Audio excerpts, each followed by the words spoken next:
Straight of हॉर्मज़ दुनिया के सबसे इम्पोर्टेंट और सेंसिटिव समुद्री रास्तों में से एक है, जहां से रोज़ाना दुनिया का बहुत बड़ा हिस्सा ऑयल और गैस ट्रांसपोर्ट होता है।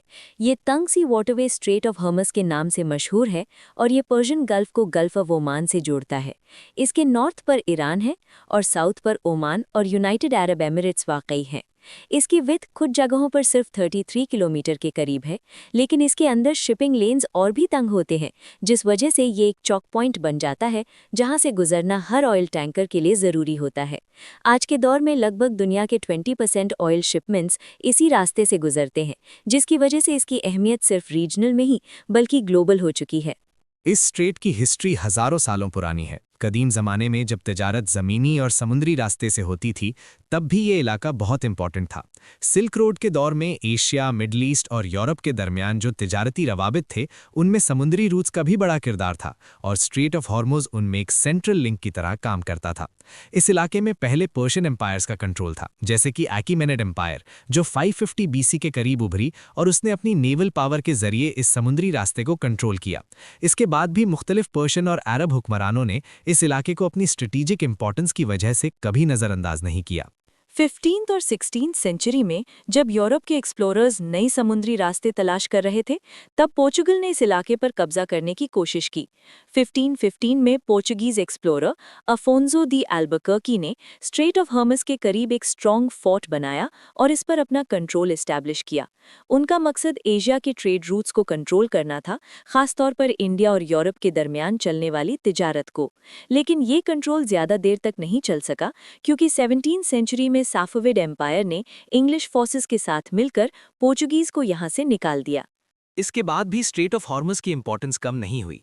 18th और 19th सेंचुरी में ब्रिटिश एम्पायर ने मिडल ईस्ट में अपना इन्फ्लुएंस बढ़ाया और इस समुद्री रास्ते को प्रोटेक्ट करना उनके लिए ज़रूरी हो गया।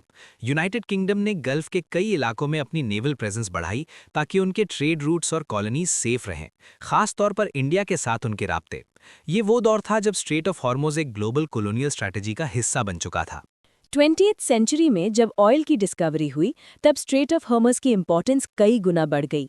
सऊदी अरेबिया, कुवैत और इराक जैसे मुल्कों से निकलने वाला ऑयल इसी रास्ते से दुनिया भर में जाता है।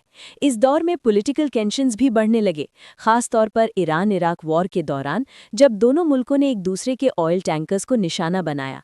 इस कॉन्फ्लिक्ट को टैंकर वॉर भी कहा जाता है, जहां स्ट्रेट ऑफ हॉर्मज़ एक डेंजरस बैटलफील्ड बन गया था।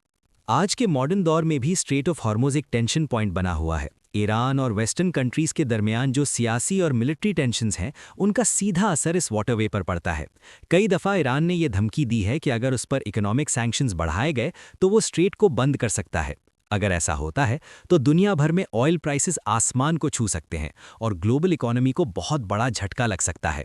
इसीलिए यूनाइटेड स्टेट्स नेवी और दूसरी इंटरनेशनल फोर्सेस यहां रेगुलर पेट्रोल करती हैं ताकि इस रूट को सिक्योर रखा जा सके। जियोग्राफिकली भी ये स्ट्रेट बहुत इंटरेस्टिंग है। इसके अंदर करंट्स, डेप्थ और नैरो चैनल्स शिपिंग के लिए चैलेंजेस पैदा करते हैं।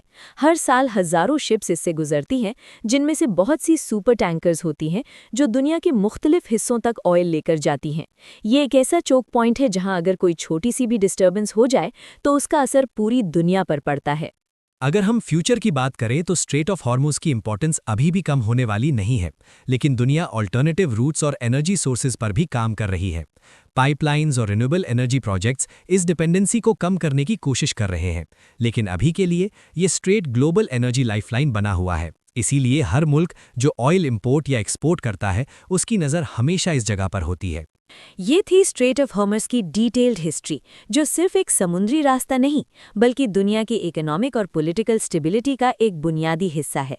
इसकी कहानी हमें ये बताती है कि किस तरह से जियोग्राफी, हिस्ट्री और फ्यूचर दोनों को शेप करती है और किस तरह से एक छोटी सी जगह भी पूरी दुनिया के लिए इतनी ज़्यादा अहमियत रख सकती है।